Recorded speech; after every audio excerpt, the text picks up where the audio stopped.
Hello, I recently had a message from someone who was watching my beginner videos with the large shuttle and satin cord, and she said in her comment, you don't make the same movements here as you do with your normal shuttles. And yes, actually she was correct. So I thought I'd do a short video explaining the differences when I'm working with a large shuttle as opposed to working with a standard size shuttle.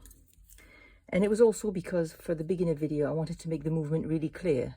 So what I do with the large shuttle, and as I explained in my beginner video, is to wrap around the fingers, wrap around the hand to make the first half of the second stitch, and then make your movement like this.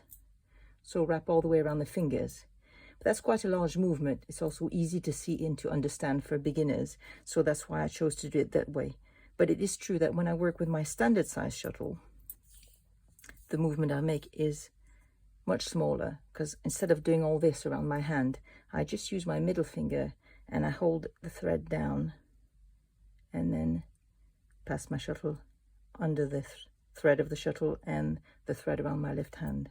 So instead of doing this with my hand, I just use my finger and I just hold the thread down and out of the way like this, and then make the half stitch. So like this, just drop, and then again the first half, just hold the thread down with my middle finger and around. So that's the difference. So yes, when working with a standard size shuttle, I just hold the thread down with my middle finger because I think it's a much smaller movement, so it's more efficient and quicker than what I was showing with the large shuttle going all the way around the hand. But you could do the same thing with this one. Also just hold it down with your index finger and go under. But the larger movement was easier to see and to understand the principles of tatting. So that's it. That's the difference. See you in the next video. Bye-bye.